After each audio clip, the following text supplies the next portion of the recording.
Em primeiro lugar, agradeço mais uma vez a oportunidade de poder ter a alegria de pregar mais uma vez aqui o Retiro, no Mosteiro da Santa Cruz.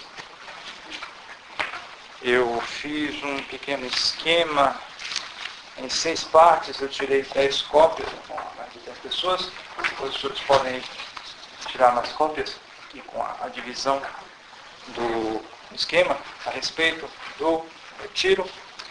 Hesitei em encontrar um tema propriamente dito, mas acho que não poderia encontrar outro melhor do que comentar a respeito dos acontecimentos que continuam. Não vou comentar a respeito de algo que já terminou e a gente vai tirar as lições. Eu vou realmente tentar tirar algumas lições, mas são lições que pode ser que no futuro se tire mais lições ainda, porque nós estamos em pleno processo e a dúvida ainda paira. Né? Dia 22 parece o dia-chave, mas não sei. Provavelmente isso seja programado ainda esticado ainda, mesmo porque parece que esse adiar as coisas tem favorecido o lado mau, o lado acordista, né? Bom, de qualquer modo, é útil que nós tentemos tirar algumas lições desta crise na resistência católica. Não é só uma crise na fraternidade, é primeiramente uma crise na fraternidade, mas acaba necessariamente se estendendo aos ambientes da tradição, da chamada resistência, enfim. Então eu dividi em 6 temas que estão aí no papel, depois vai ser dado para todo mundo. Né? O primeiro deles é: o homem segue as aparências e as aparências o enganam. O fenômeno Ecclesia Dei. Primeiro tema vai ser esse. Segundo, a virtude da fortaleza nesta crise.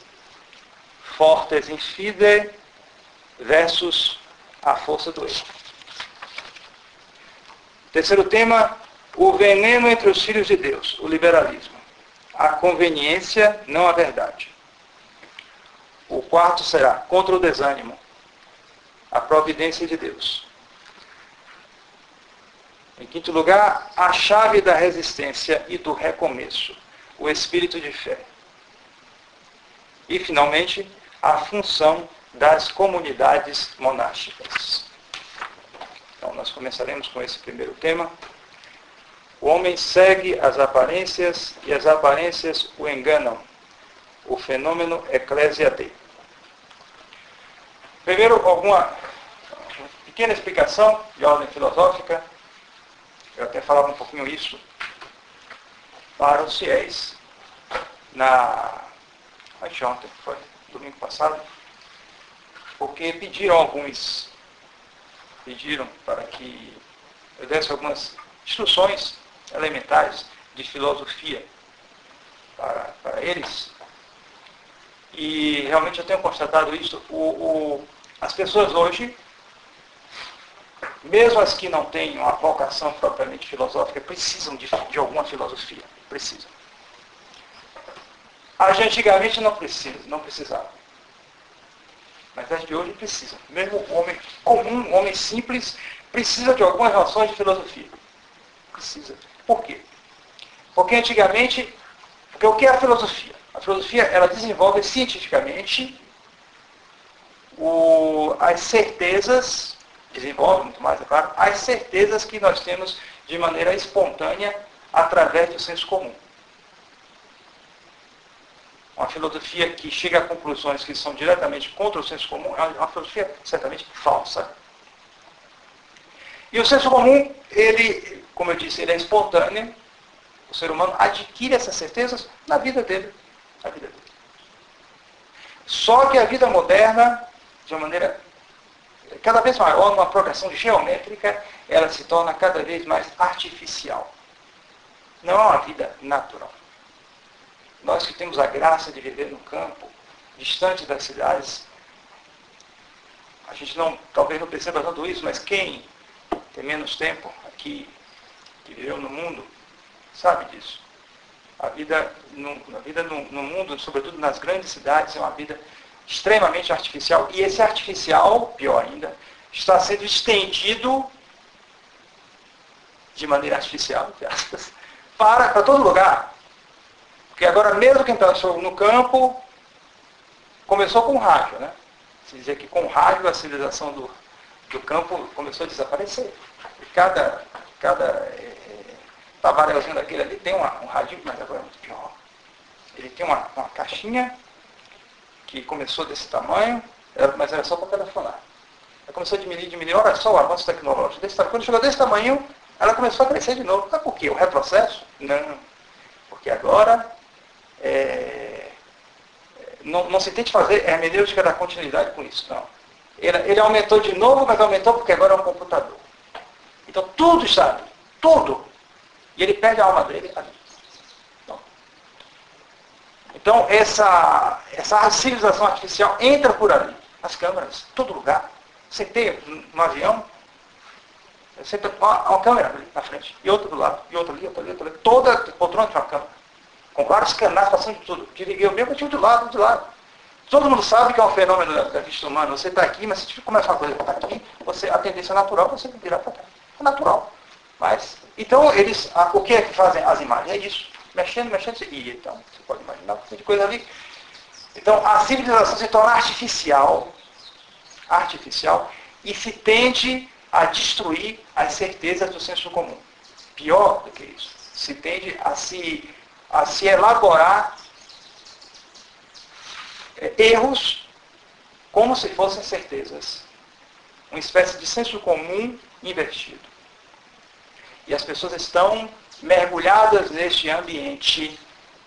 Então, eles precisam estudar alguma coisa para entender, para tentar sair disso, para não entrar nesse falso senso comum que se espalha hoje e que leva as pessoas a comportamentos impressionantes. Preciso dizer aí, descrever, é claro, as coisas ruins que estão por aí, e as pessoas fazem isso, elas vivem nessa vida como se fosse, não, é assim, é como se fosse uma coisa de senso comum. Impressionante. Conseguiram fazer isso.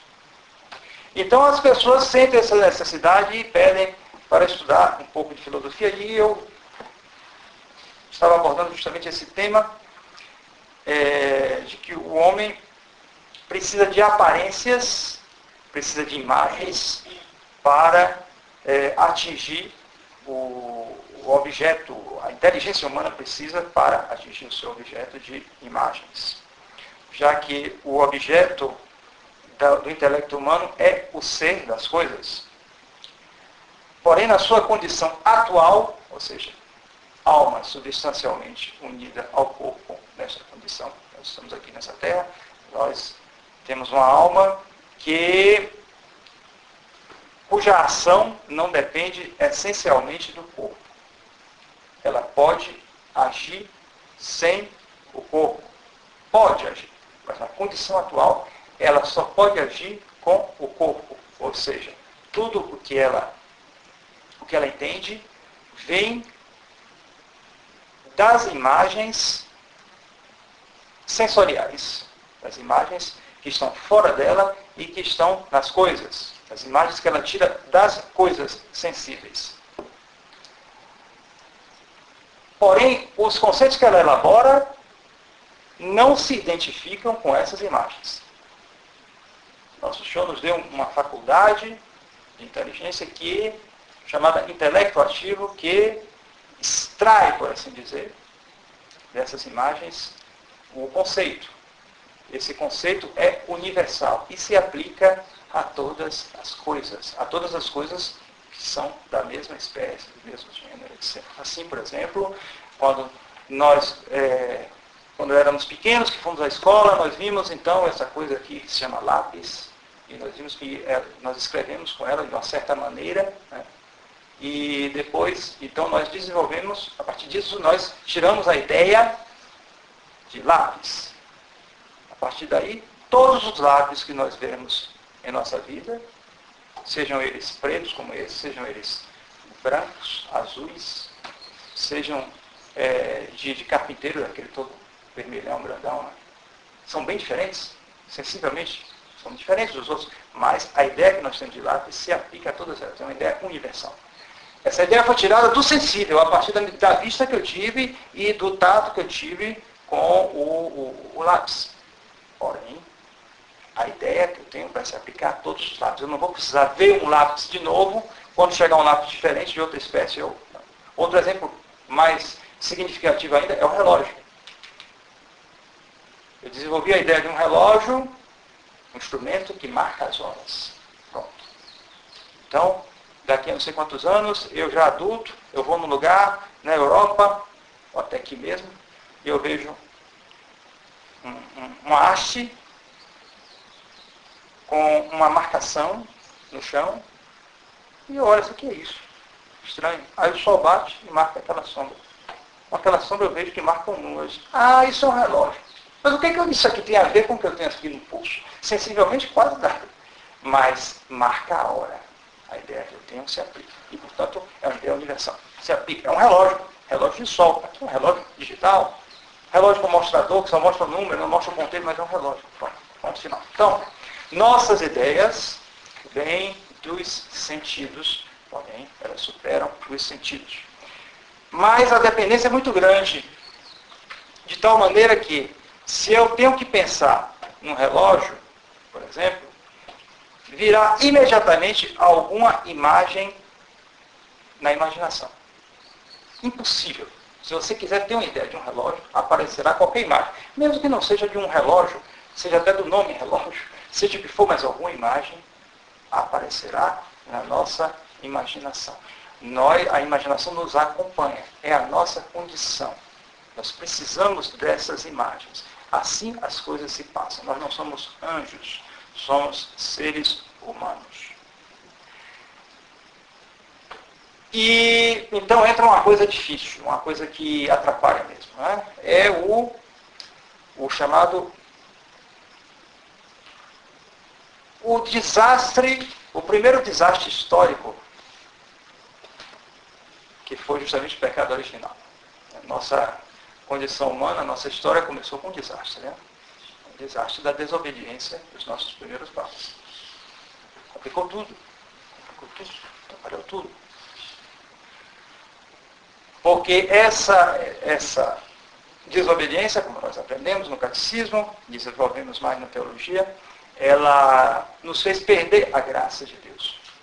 Mas não só isso. Isso é o principal. Porque nos faz com que nós nasçamos como filhos da ira, voltados contra Deus. Que condição terrível. O Criador nos criou, nós deveríamos estar todos voltados para Ele. Nós somos criados por Ele. É normal, perfeitamente compreensível isso. Nós nascemos voltados para aquele que nos criou. Nós nascemos de costas para Ele. De costas. De tal maneira de costas, que quando ele vai ser batizado, não só o sacramento, mas antes se faz exorcismo. Né? Eu gosto de explicar isso para os fiéis, né? Quando eu vou batizar uma criança, sobretudo uma criança. Né? O mais velho não, o pessoal dá para entender melhor. Né? Quando é uma criança, um menino lá bonitinho, todo inocentezinho, vai ter que tirar o demônio desse menino, velho. Mas aí tem que explicar, não, veja bem. Aí eu vou, quer dizer, não é que o demônio esteja se apossou da criança, mas ele está ali fazendo coisa ruim, ele está atrapalhando as coisas ali. É preciso que ele seja tirado. E é preciso que se faça exorcismo.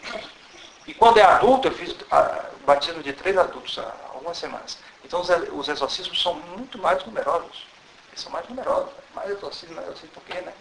A pessoa entende mais, porque o demônio já agiu mais ali. Mais. E por que o demônio ele entra? Porque a porta está aberta. O ser humano está voltado, nasce voltado contra Deus. E como consequência, nele, as coisas também andam mal. Uma coisa se volta contra a outra. A revolução se instala no ser humano. Assim como ele se volta contra o Criador, também nele, que é um ser complexo, onde há várias potências, várias partes, etc., há também um processo revolucionário, entre aspas. Quer dizer, as partes inferiores começam a reivindicar seus direitos contra as partes superiores. E é isso que acontece. A imaginação é uma espécie de conhecimento sensível, mas é um conhecimento evidentemente inferior, individual, particularizado. Inferior é o conhecimento que os animais têm. Os animais têm. O animal tem um conhecimento sensível. O cachorro lá de casa, quando era novo, sabe, no mosteiro, ele era arisco demais, pastor alemão puro, arisco demais. Ele atacava os cavalos e atacava as vacas, sobretudo. A vaca, não sei, aqui não tem vaca, né? A vaca dá coisa de lado, né? Ele aprendeu a livrar, ele ia lá, pegava e mordia as vacas. Aí um dia lá chegou um rapaz lá, amarrou o cavalo dele. Aí viu assim de longe, um pouco também, abusar esse aí. Ele foi em cima, daqui a pouco a gente ouviu, cai. Porque ele pensou que o cavalo ia dar coice de lado, mas depois, o cavalo dá coice de lado. Pronto. Aí, daí em diante, ele não tomou mais coice, ele aprendeu. Um conhecimento, mas um conhecimento de um animal. Um animal que já está vivo, mas daqui a alguns anos vai morrer e a alma dele vai se dissolver, porque esse conhecimento depende essencialmente da matéria, do corpo, no caso. Enquanto que o conhecimento intelectual, muito mais elevado, não depende. Então, o que acontece com o pecado original? Há uma desarrumação. As potências inferiores se voltam contra as potências superiores. E então, a imaginação se torna aquilo que os franceses dizem, a louca da casa. Em particular, ela se torna instrumento para o desdobramento da concupiscência, que é realmente uma das grandes marcas, prejuízos do pecado original. É este desejo imoderado de um bem. Se deseja um bem, mas de maneira completamente moderada, não submetida à razão, não submetida à lei de Deus, e não só se há uma desordem, mas há um aumento de força, de atração dessas coisas. Se vai com uma paixão muito forte em direção àquelas coisas que nos agradam sensivelmente. Então as imaginações se tornam um instrumento para isso. Um instrumento para isso, todo mundo sabe, a miséria do mundo, a miséria das imagens, a educação pelas imagens, já foi dito isso em algum lugar. Os seres humanos são conduzidos por isso, e agora, em toda parte, uma contaminação que não tem para onde ir. Todo lugar que você vai, você tem telas enormes, quando você olha, você vê a cidade, é um negócio impressionante. Impressionante. E na sua mão. Na sua mão, está ali. Qualquer coisa sai. Tudo. Sai. Pode sair coisas boas, mas se o ser humano sem educação, sem vida espiritual, ele encontra ali a perdição dele, o narcótico dele. Porque essas maquininhas, vocês sabem, alguns devem saber, os mais novos, uma maquininha dessa você pode pôr milhares de jogos eletrônicos. Veja como uma coisa é sutil. A pessoa pegar um jogo eletrônico, e jogar alguns minutos, ela cometeu um pecado. Se não há nada de errado no jogo, não é pecado. É uma perda de tempo. Bom, pode ser algo genial ali, mas não está. Se é um jogo inocente, bom, ele se divertir com um jogo por algum tempo, não tem nada demais. Mas é impressionante como, entre ele começar a fazer isso e ele se viciar, é um passo, é fácil. Ele começa a jogar aquelas coisas e ele fica imbecilizado. Se tiver as crianças hoje, você passa quanto tempo jogando isso aí? 4 horas. Metade da jornada de trabalho, um adolescente passa, às vezes, isso pode ser até mais, num jogo, numa tela daquela, mexendo naquelas centenas de coisas. Pronto, basta isso para o poder mundial se firmar. Basta isso. Com mais um pouco de comida, ele já tem a mecanização agrícola, tudo, né? O Brasil está produzindo muito alimento. Ele come um pouquinho, ganha lá alguma pensão do governo e tem o joguinho dele para ficar ali naquele negócio. Inclusive atrapalha a cabeça dele com o tempo, né? Se prova cientificamente isso, que aquelas imagens alteram o ser humano. Ele não fica 100% da cabeça. Então ele fica pronto. Um sujeito daquele nunca vai fazer nada de importante.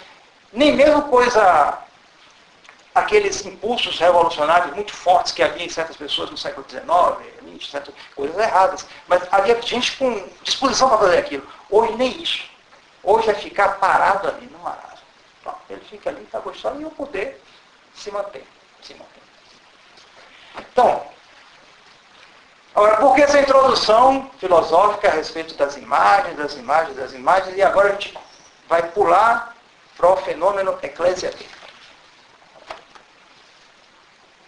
É porque esse apego às imagens é tão grande, esse apego às aparências é tão grande, que o ser humano desenvolve um gosto em ser enganado por elas. Ele às vezes percebe, nem que seja de maneira confusa, que é uma imagem, que é uma miragem, mas ele gosta daquilo. E ele vai atrás daquilo. Vai atrás, sabendo que, mais ou menos confusamente, às vezes até claramente, que ele vai ser prejudicado por aquilo. Mas ele está gostando, então ele segue. Ele segue esse caminho.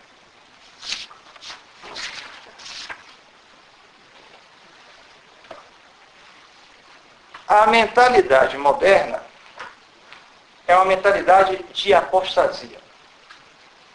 Uma apostasia que é lenta e gradual. Mais ou menos silenciosa. E é a porta aberta para a ação demoníaca. Não nos esqueçamos. Não podemos reduzir as coisas a uma querela humana. Essa querela, nós fazemos parte de um drama muito mais amplo, que vai muito mais acima da abóbora celeste. Ela vai aos níveis do preternatural, do sobrenatural. Então, os demônios estão aí. O pai da mentira está implicado profundamente nisso. E ele tem objetivos. Quais são os objetivos? A opinião de Jean Vacquier é muito interessante nesse ponto. Ele coloca dois pontos. Primeiro, a realização do Império Mundial sob o poder do Anticristo. A parte civil, laica da coisa. Império unificado, mundial, sob o poder do Anticristo. Segundo, o estabelecimento da religião universal, que terá Lúcifer, ao menos como mediador, entre aspas, e provavelmente como Deus. Então, há dois objetivos. Um objetivo laico, externo, e um objetivo oculto, espiritual, entre aspas. Né? E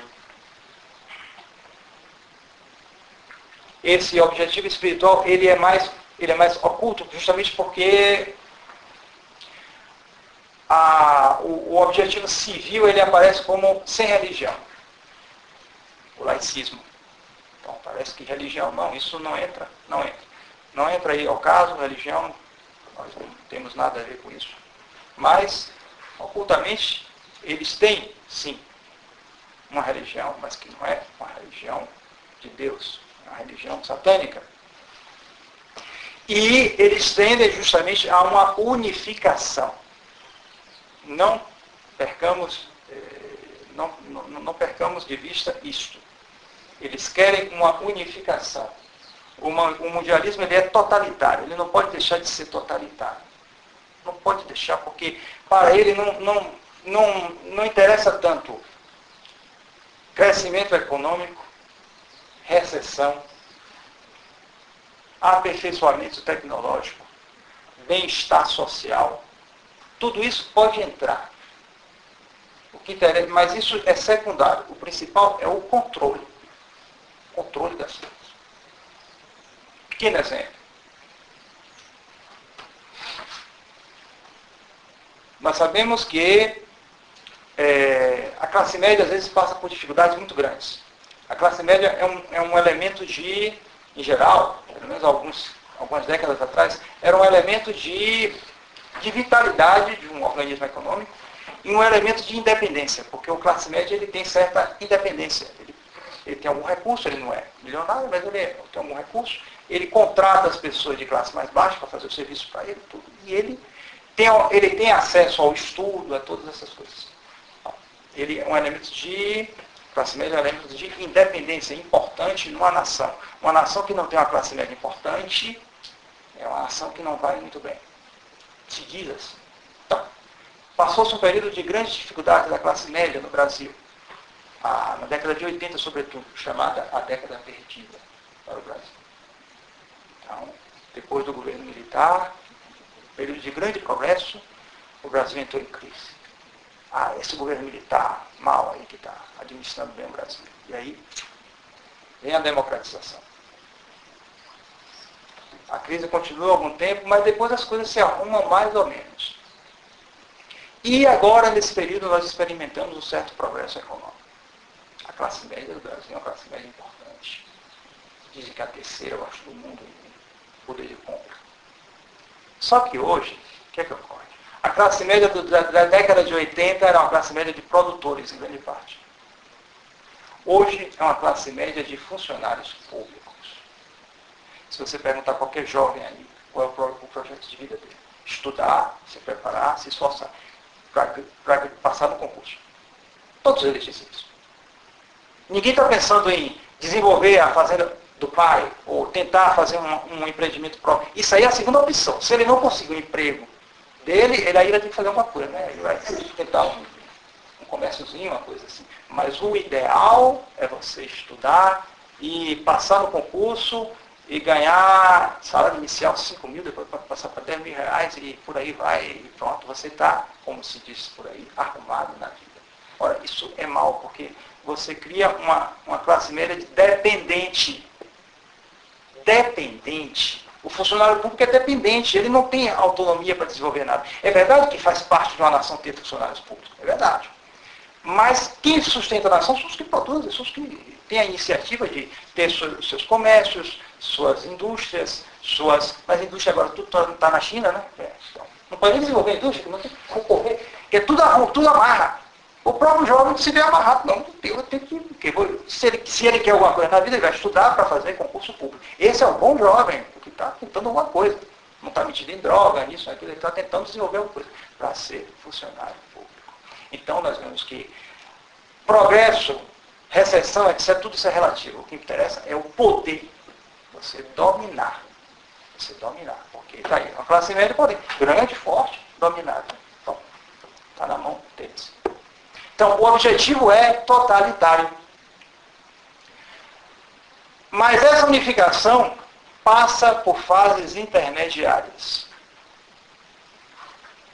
E essas fases intermediárias podem ser até aparentemente contrárias ao objetivo final. Importante isso. E particularmente com relação a esse segundo ponto, que é o mais difícil, que é a religião universal, é mais difícil. O primeiro ponto civil já está bem adiantado. Mas a religião universal é mais difícil, porque você vai chegar, você consegue alguns pontos, outros não.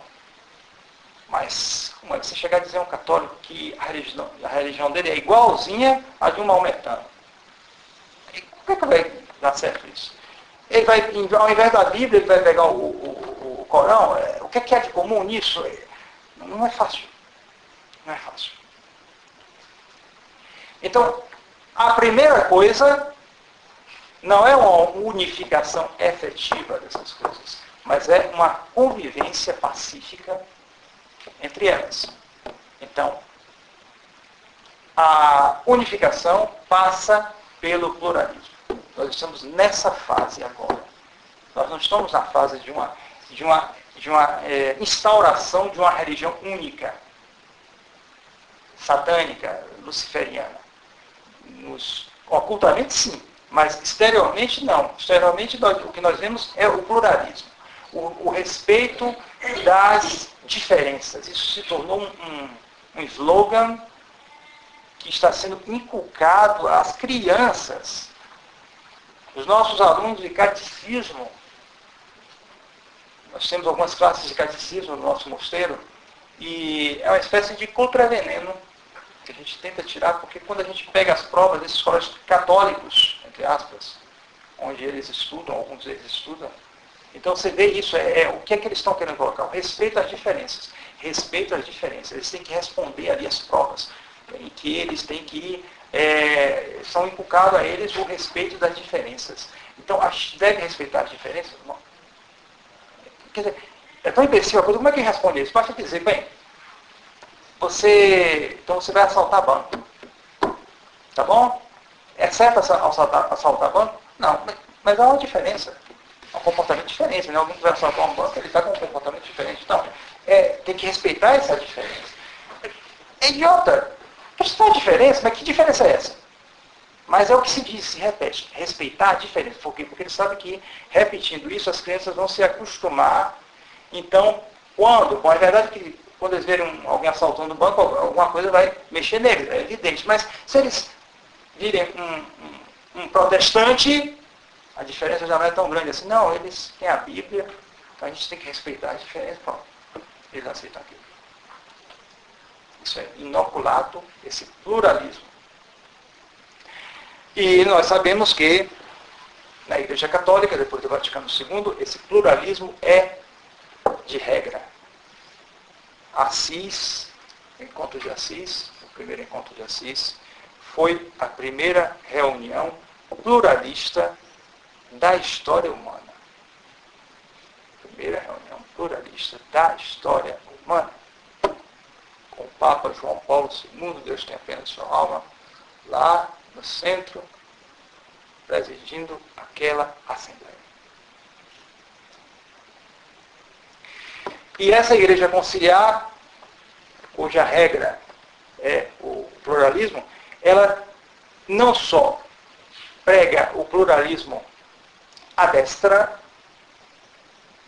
em relação às outras religiões, a gente sabe que isso está sendo repetido, e Bento XVI presidiu mais uma reunião dessa, inclusive acrescentando os ateus. Agora também até os ateus entram nisso aí, esse pluralismo, pronto. Mas esse pluralismo à destra é só uma face. Existe uma outra face que nos diz mais respeito. É o pluralismo ad intra. Existe um pluralismo dentro dos muros da Igreja Católica, hoje. Que é justamente essa convivência, não digo com religiões, já que é ad intra, mas uma convivência com movimentos disparatados dentro da Igreja. Dentro dos limites da Igreja.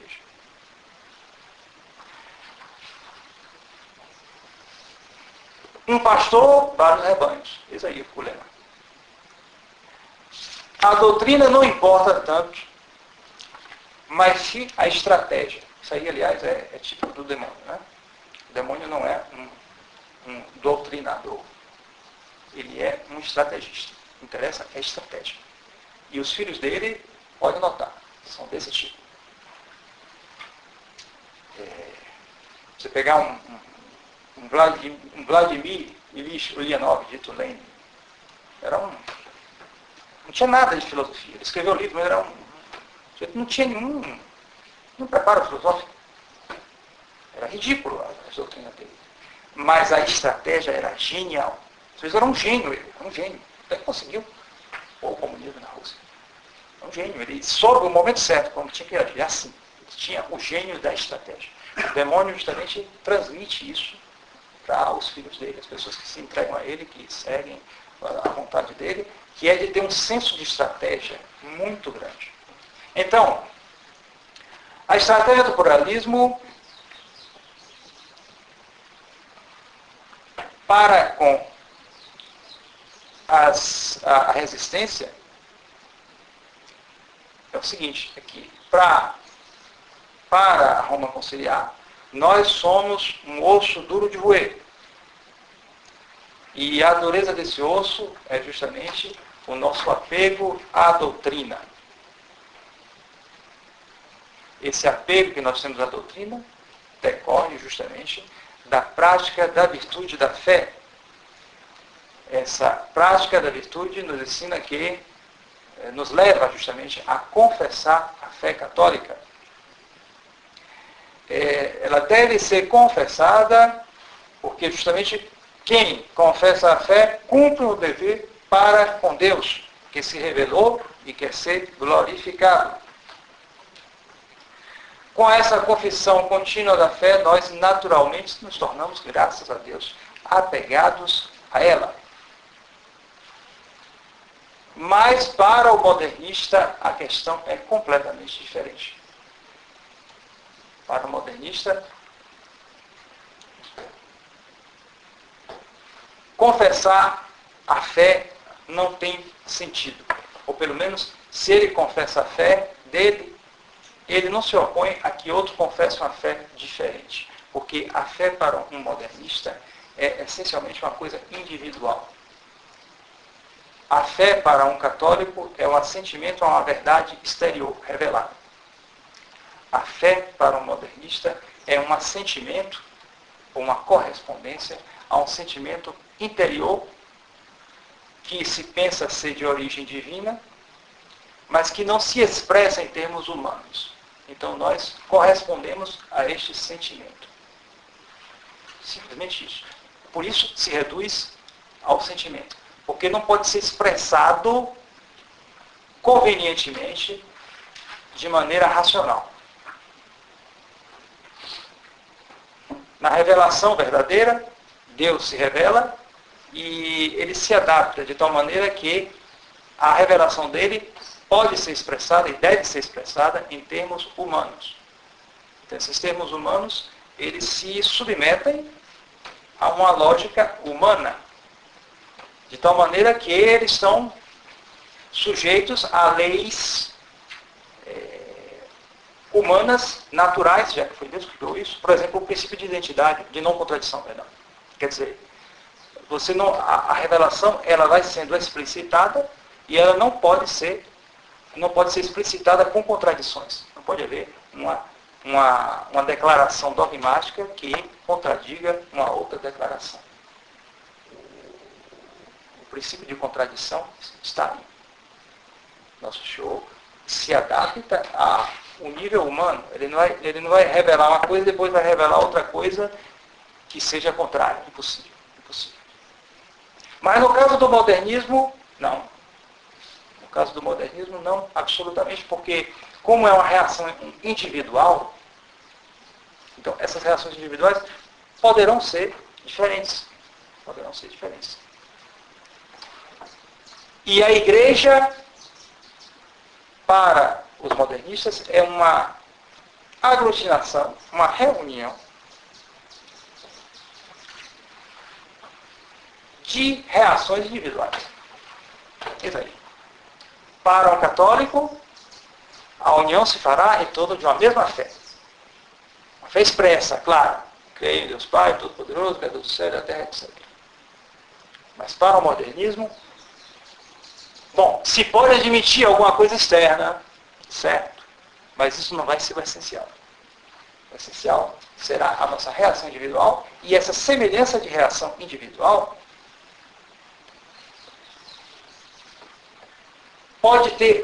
deve ter algum liame exterior, sim, pode ser, porém não é necessário que esse liame exterior seja posto por escrito e seja interpretado no mesmo sentido. Por isso que daí o juramento antimodernista. O juramento antimodernista. Não basta o credo.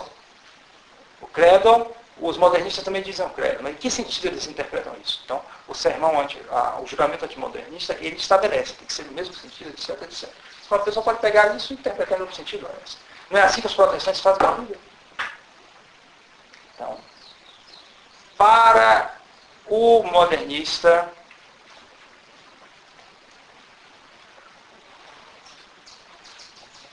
a semelhança de reações se manifestará na vida, sobretudo na vida deles. Na vida daqueles que se reúnem para proteger, desenvolver e dá a conhecer essa experiência do divino. Essa correspondência que eles têm ao instinto lá, que vem do Simeone, eles é uma experiência. Então, por haver uma semelhança de experiências com outros que também têm essa correspondência, então eles se reúnem para isso. Por causa dessa semelhança. Por isso eles se reúnem. Então, o principal para o modernista, para eles que se esconderam, tramaram, invadiram, ocuparam e criaram mentalidade na Igreja Católica, o principal para eles é a convivência. Eles avançam sempre assim. Evitando discussões sérias, mas criando opinião. Contaminando os ambientes, buscando, sobretudo, os mais jovens. Lembrar aqui, seria bom lembrar as instruções da alta venda dos carbonários, né? Citadas em Liberalismo e Apostasia. Acho que todo mundo já leu esse livro aqui, né? É um livro indispensável. Então, ele cita justamente esses documentos dos carbonários, e eles dizem, né, que é preciso ir dos jovens. Os velhos não. Os jovens, que esses jovens serão os futuros, é evidente. Eles serão os futuros leigos, padres, bispos, cardeais, papas, etc. Então, é preciso investir neles. Né? Criar ambientes. A discussão propriamente dita não lhes interessa. Isso não é o essencial. Quando o bispo, Sua Excelência Giancarlo Petrini, nos visitou lá no mosteiro, então ele veio com essa mensagem. Ele não queria discussão doutrinal. Quando a gente argumentava alguma coisa, ele, isso não adianta. Eu já experimentei essas coisas e discutir não adianta. Nós não temos que levar em conta o acidental. Nós temos que ir ao essencial. E essas coisas não são essenciais. Pronto. Esse joguinho, a gente faz qualquer coisa. A gente tenta discutir os aspectos ruins do concílio, qualquer coisa. Não. Discutir não é o essencial. Pronto. Discutir não é essencial. A gente não tinha mais nada para fazer. Só tinha que ouvir, agradecer e tá logo. Porque justamente para eles não adianta, isso não é o principal.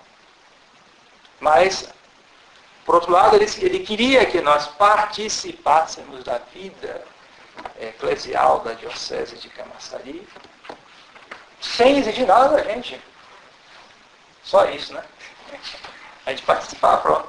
A gente poderia continuar do jeito que a gente era, e assim a nossa contribuição, como é que eu ia dizer, ia ajudar a eles, e eles iam nos ajudar também pela participação, convivência, etc. Basta isso. Eles são sempre assim. Né? E se diz, ele faz parte do movimento Comunhão e Libertação, né? Esse movimento importante, cujo um dos membros pode ser que seja o Papa, né? O Ângelo Scola, de Milão. É o mais provável, não sei, mas é bem possível.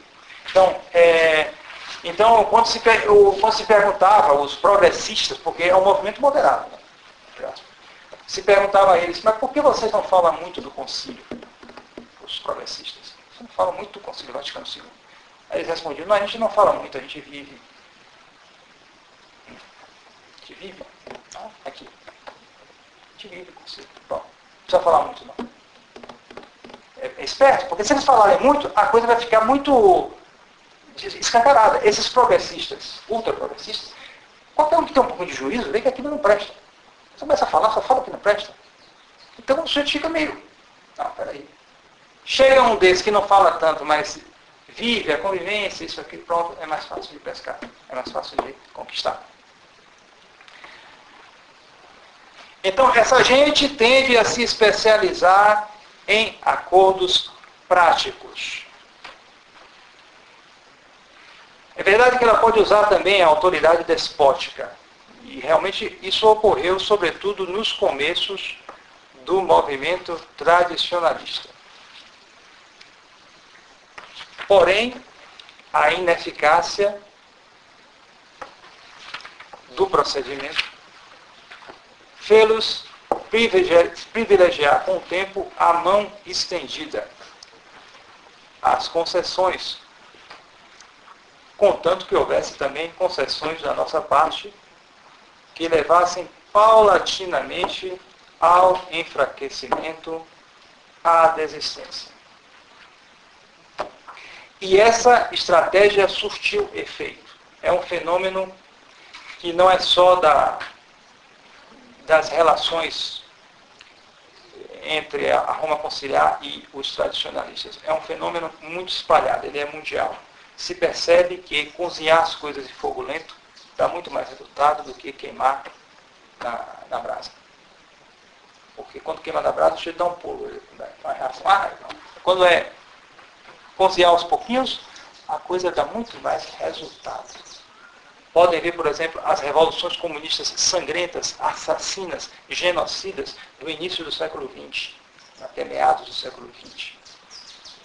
Ninguém mais assassinou do que eles. Essas revoluções tendem a diminuir. Não quer dizer que não estejam matando gente por aí, não. Sim, estão matando. Mas não é aquelas explosões se amainaram mais. Como é que o comunismo age hoje? Escola de Frankfurt, Gramsci. Como é que o comunismo age hoje no Brasil? O Brasil é um marxismo gramscista que domina o país. A educação, a corrupção.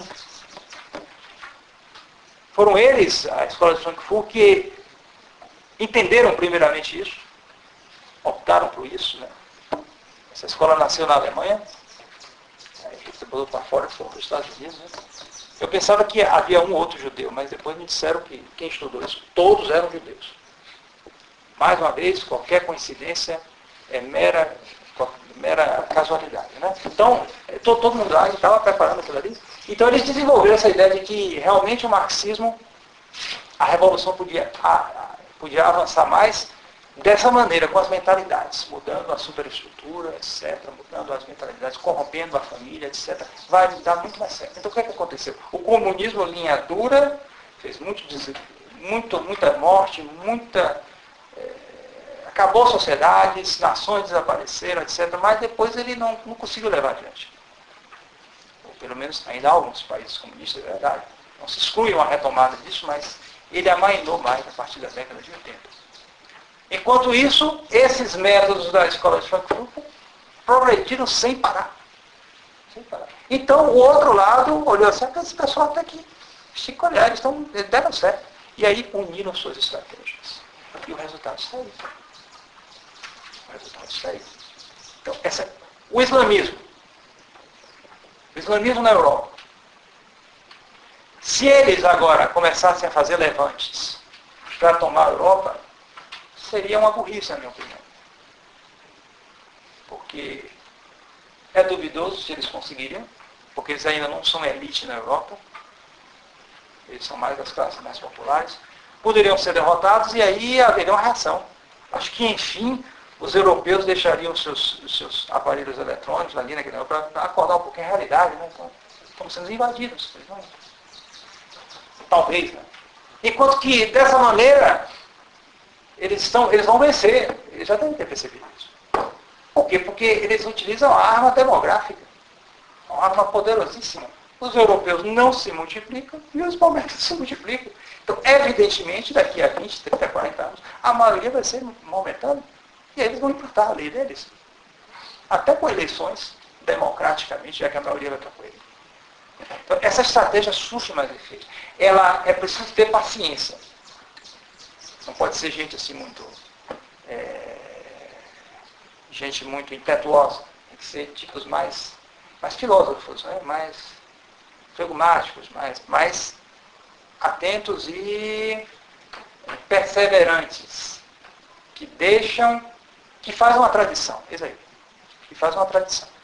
Esse tipo da palavra. Eles transmitem a sua coisa. O outro vai levando. É o que está acontecendo no mundo todo e esse processo está acontecendo também na igreja. A Roma Conciliar, em relação à tradição, ela viu que esse processo ele dá mais resultado. Quando se começou a falar de um certo seminário na Suíça, de Econe, que ia começar a ordenar padres sem a aprovação do bispo da diocese, sem a aprovação do Papa. Começou-se a chamar essas ordenações de ordenações selvagens. Era o nome que se dava na década de 70. E o seminário de Econe ficou conhecido como um seminário selvagem. Então, naquela época, os tradicionalistas eram conhecidos como selvagens. Eram selvagens. Foi lá no canto lá.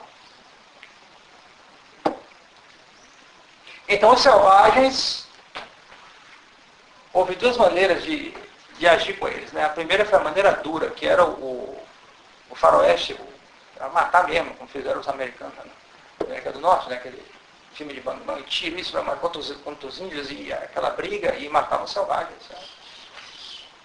Mas depois se viu que o que eles fizeram com ele? Criaram reservas para esses selvagens. É o que existe até hoje, né? Aqui no Brasil. É uma maneira de dominar a sociedade brasileira, é essa. Você pega um estado todo, e faz quase todo, e faz uma reserva, e não se faz nada naquele estado. O estado de Roraima diz que é assim. A reserva enorme lá de índio. Então, você pega esses selvagens e deixa lá dentro. Eles, no limite deles, eles têm alguma liberdade. Eles vivem a vida deles, mas eles não podem sair daquele limite. É uma reserva indígena. Então, para nós se criou, então, uma reserva de selvagens que deixam de ser selvagens, porque, no caso da nossa reserva, é preciso ter uma união, uma submissão às autoridades. Então, essa reserva é a chamada Ecclesia Dei. O fenômeno da Ecclesia Dei, que, bem, é quase uma hora, né? Nós somos. Justamente, eu pretendo, na próxima, então, de tarde, eu vou falar mais particularmente da Ecclesia Dei, entrar mais em detalhes. Né? A gente faz mais ou menos uma hora de palestra. Né?